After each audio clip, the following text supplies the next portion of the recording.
नमस्कार, आप देख रहे हैं आज का एजेंडा और मैं हूं आपके साथ अक्षता रावत। दहेज शब्द छोटा है लेकिन इसकी परंपरा बहुत लंबी और दर्दनाक। भारत में हर शादी के साथ ये जहर चढ़ता है। बेटियों को घर से विदा करते वक्त माँ बाप सब कुछ बेच देते हैं, जमीन, गहने, यहाँ तक कि अपनी जमा पूंजी तक। पर क्या ये सब किसी बेटी की जान की गारंटी है?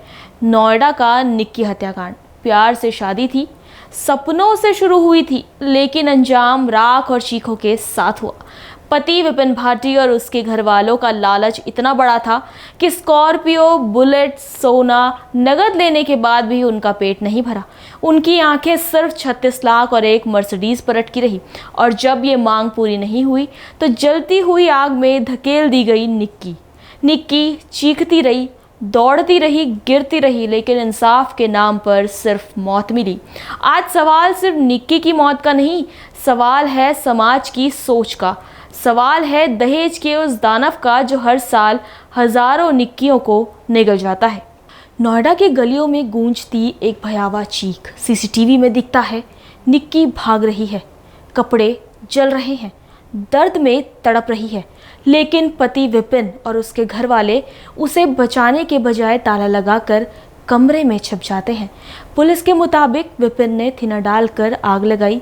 गवाहों के मुताबिक पहले भी निक्की को पीटा जाता था, बाल खींचे जाते थे। पिछले 7 सालों से एक एक दिन यातना में बीत रहा था। निक्की के मायके वालों ने शादी में स्कॉर्पियो दी, बुलेट दी, नकदी दी, सोना दिया, लेकिन विपिन और उसके घर वालों की भूख कभी शांत नहीं हुई। नई मांग थी 36 लाख रुपए नकद, एक नई मर्सिडीज कार। ये मांग पूरी ना होने पर निक्की की जिंदगी की कीमत वसूल की गई आग से। आप सोचिए, जहां बेटी को देवी माना जाता है वहीं दहेज के नाम पर उसे जलाया जाता है। विपिन और उसके परिवार के लालच ने सिर्फ निक्की की जान नहीं ली, बल्कि पूरे समाज के सामने एक आईना रख दिया। पुलिस ने आरोपी विपिन को पकड़ लिया। जब उसे थिनर और हथियार बरामद कराने ले जाया गया तो उसने पिस्टल छीनकर भागने की कोशिश की। पुलिस ने जवाबी गोली चलाई और विपिन के पैर में गोली लगी, लेकिन घायल होने के बाद भी उसके शब्द चौंकाने वाले थे। मुझे कोई पछतावा नहीं है, वो खुद मर गई। ये वही हैवान है जिसने निक्की के साथ 7 फेरे खाए थे। निक्की के पिता, जिनकी आंखें नम और शब्द जलते अंगारों जैसे हैं, उनका कहना है ये लोग कसाई हैं, बेटी को जिंदा जला डाला। या तो बुलडोजर चलाइए या इनकाउंटर कीजिए। उनकी मांग सिर्फ इंसाफ की नहीं, बल्कि उस सिस्टम से बदला लेने की है जिसने उनकी बेटी को दहेज की आग में झोंक दिया। मैं इनका इनकाउंटर चाहता हूँ। वो हत्यारे हैं, मेरी बेटी मारी है। जिस बेटी घर में उस पर बिल्डोजर चलना चाहिए। ये दहेज की ही थी, वो दहेज मांगते थे, काम करते थे, नशा। बेटी का बाप हूँ। जिस बाप की बेटी जाती हो उसके दिल से पूछो अब क्या हो रहा मेरे दिल के अंदर। और मुझे न्याय चाहिए, न्याय, एनकाउंटर चाहिए। ये शख्स जिनकी आंखें नम हैं, गुस्से में कह रहे हैं कि आरोपियों का एनकाउंटर होना चाहिए, उनके घर पर बुलडोजर चलना चाहिए। निक्की का मामला नया नहीं है। 2012 दिल्ली की नीतू को ससुराल वालों ने जला दिया क्योंकि गाड़ी नहीं मिली। 2015 कानपुर रश्मि की हत्या सिर्फ इसीलिए हुई क्योंकि सोने की चेन कम दी गई थी। 2018 बिहार पूजा को ट्रेन से फेंका गया क्योंकि नकदी नहीं पहुंची थी। 2021 राजस्थान अंजलि को जहर पिलाया गया। एनसीआरबी के अनुसार हर घंटे एक महिला दहेज का शिकार होती है। हर तीसरे दिन एक शादीशुदा औरत जलाकर मारी जाती है। ये आंकड़े सिर्फ गिनती नहीं, ये हर घंटे बुझती हुई जिंदगियां हैं। हर आंकड़े के पीछे एक माँ की कोख है, एक पिता की जिंदगी की कमाई है और एक बेटी की मौत है। भारत में दहेज हत्या रोकने के लिए धारा 304B है, डाउरी प्रोहिबिशन एक्ट। लेकिन सवाल ये है, कानून तो है लेकिन अमल कहाँ है? सियासत भी इस आग को हवा देती है।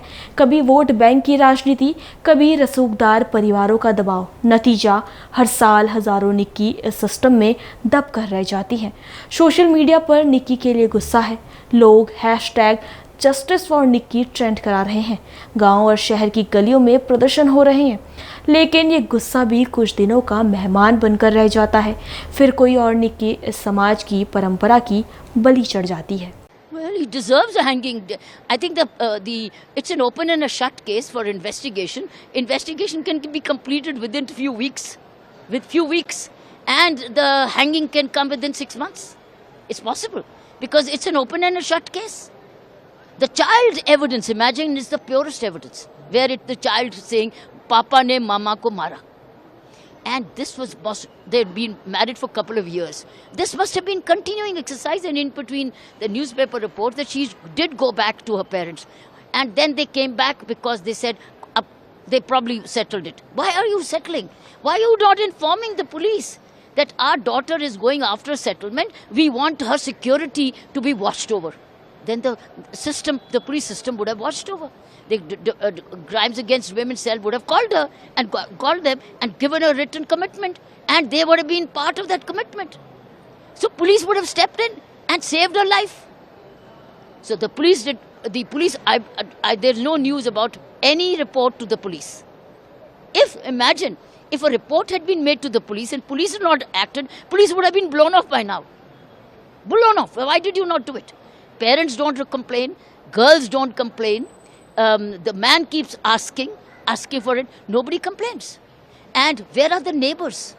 And I believe they are from the rural areas. What about the Gram Panchayats? What about the Sarpanches? What about the Mahila Sarpanches? What about the Mela Panches? They're all there. Today, half of our villages are Mahila Sarpanches. Don't the women know when they meet each other कि यहाँ पर क्या हो रहा है? Is it their duty to inform the police? Are we creating a society, cancerous society of cowards? Cowards. I think we are creating a society of beggars, and we're creating a society of cowards. Parents are cowards, girls are cowards who are being beaten, and of course these in-laws are beggars. So we're creating a society, Indian society, of beggars and cowards. और उसमें सभी 4 नामजद आरोपियों की गिरफ्तारी हो चुकी थी। पहले पति की गिरफ्तारी हुई थी और इसके बाद सास ससुर और जेठ की भी गिरफ्तारी हो चुकी है।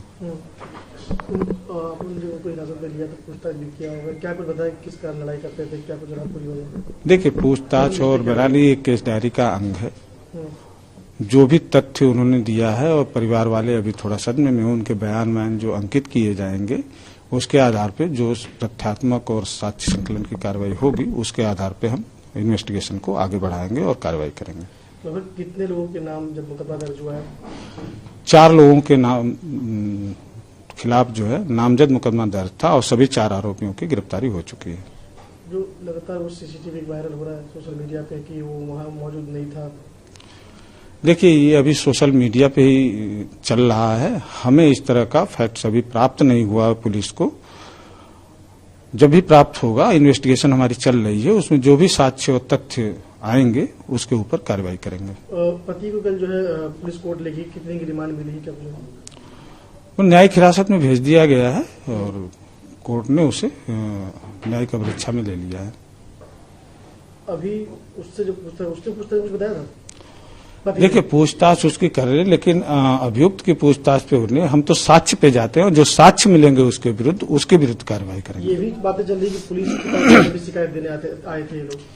पुलिस के बाद मृतका के ससुराल पक्ष या मायके पक्ष से कभी भी इस तरह की कंप्लेंट नहीं मिली थी। इस घटना से पूर्व अगर मिलती तो पुलिस जरूर कार्रवाई करती। निक्की की चीखें सीसीटीवी में कैद हैं, उसका दर्द पिता की आंखों में है, उसकी राख अब समाज के गालों पर तमाचा है।